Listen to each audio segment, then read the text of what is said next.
Fala, meu povo, tudo tranquilo com vocês?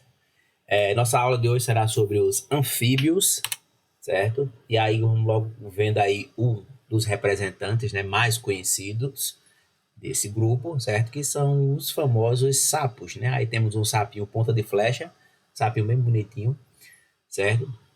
E o estudo dos anfíbios, ele tem uma grande importância, certo? Também, além de algumas utilidades bem práticas no nosso dia a dia. Certo? Então, eu vou deixar aí duas perguntas para vocês já irem pensando ao longo da aula, né? Será que diferença existe entre um sapo adulto e um girino? O girino é o sapo pequenininho. Será que tem alguma diferença? Vocês já viram um girino, certo? E como essas diferenças estão relacionadas com o ambiente em que eles vivem? Então, eu já começo a segunda pergunta respondendo a primeira, né? Então, existem sim diferenças, tá bom? Mas será que essas diferenças têm alguma relação com o ambiente em que eles vivem? Será que eles vivem no mesmo lugar quando eles são na fase inicial, quando eles são criança, eles são pequenininhos, bem novinhos, recém-nascidos, e quando eles são adultos? Será que tem alguma relação com o lugar em que eles vivem? Então, ao longo da aula, vamos tentar responder essas duas questões, tá bom?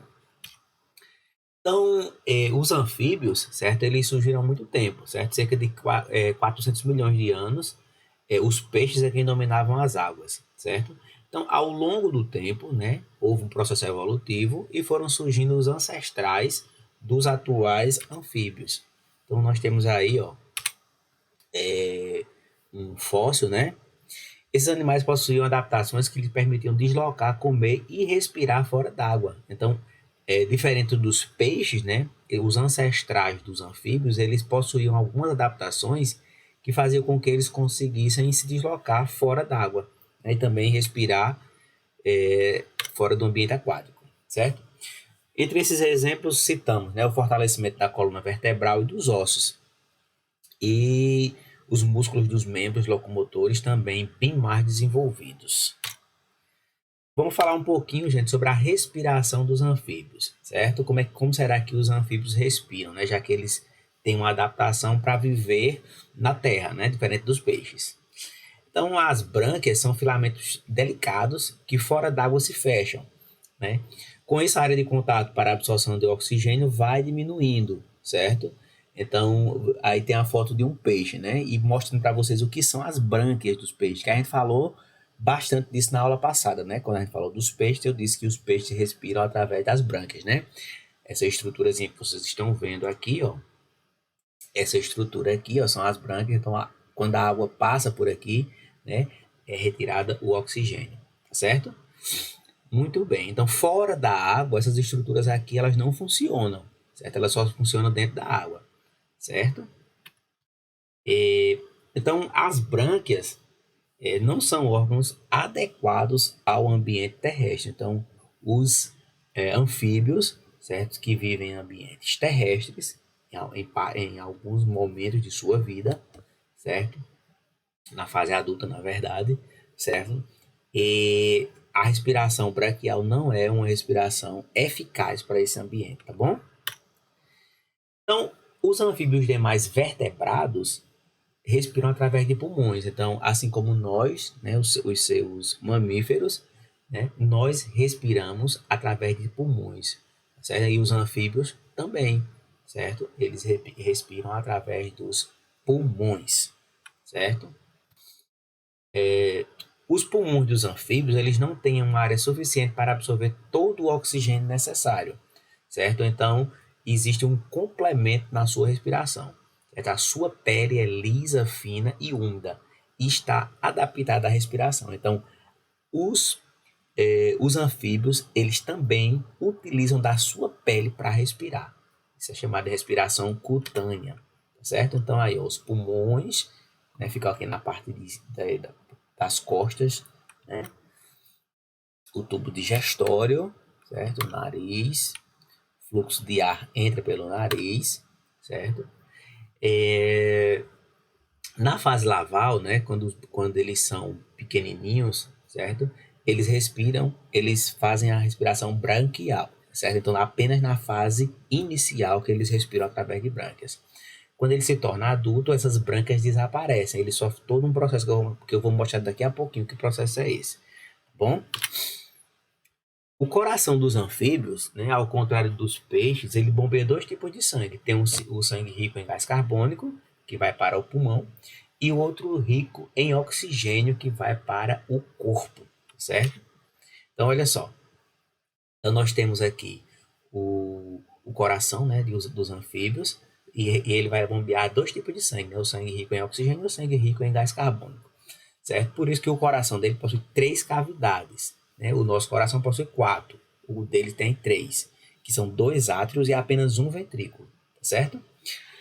Válvulas e músculos cardíacos dificultam a mistura dos dois tipos de sangue, então não há mistura do sangue rico em oxigênio com o sangue rico em gás carbônico, assim como, por exemplo, no ser humano, né? O nosso coração também ele não mistura esses dois tipos de sangue, certo? Existem as válvulas e os músculos cardíacos que fazem com que não se misture o sangue, tá certo? Então vocês veem aqui, as cores vão diferenciar exatamente os dois tipos de sangue. Aqui nós temos o sangue com gás carbônico que vai para o pulmão, aqui o sangue com gás carbônico indo para o pulmão, e o sangue com oxigênio que volta do coração. Aqui nós temos um átrio, né, o outro átrio, 2 átrios, um átrio, outro átrio.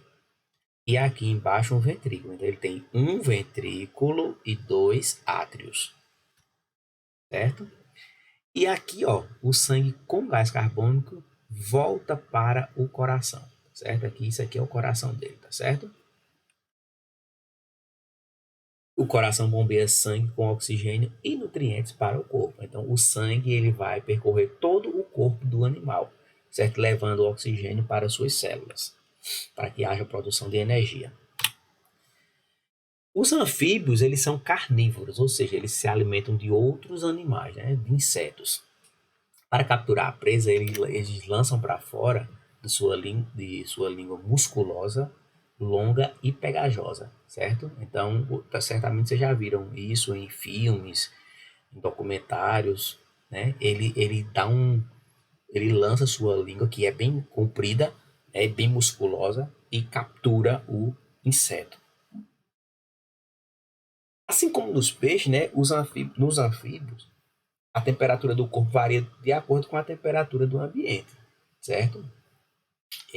Ou seja, se ele estiver num ambiente úmido, que geralmente onde eles estão, eles sempre ficam em ambientes úmidos, até para facilitar a respiração, né? Que eles também respiram através da pele. Então, a temperatura do seu corpo ela vai acompanhar do ambiente, tá certo? É por isso que vocês nunca vão encontrar eles em ambientes quentes, tá certo?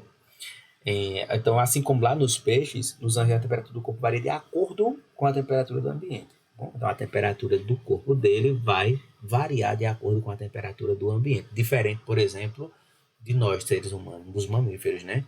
Os mamíferos, nós temos uma temperatura que é constante, aquele valor sempre. O sistema nervoso dos anfíbios é semelhante ao de outros vertebrados terrestres e recebe mensagem de diversos órgãos de sentidos. Então, nós temos aqui os órgãos de sentido, são olhos, ouvidos, as narinas, a boca e a própria pele, né? Tem estruturas táteis na pele, estruturas gustativas na boca e as estruturas olfativas nas narinas, certo? Os olhos possuem glândulas lacrimais e pálpebras, que mantêm os olhos úmidos, evitando a perda de água pelo contato com o ar, certo? Vamos entender um pouquinho agora, gente, como ocorre a reprodução desses animais, certo? Então, eles possuem sexos separados, ou seja, tem um macho e tem a fêmea, tá bom? Na maioria das espécies, o acasalamento ocorre dentro da água e a fecundação ela é externa, certo? Então, a fecundação, por isso que eles sempre estão próximos a ambientes que têm água, certo? Para se reproduzir, tá bom?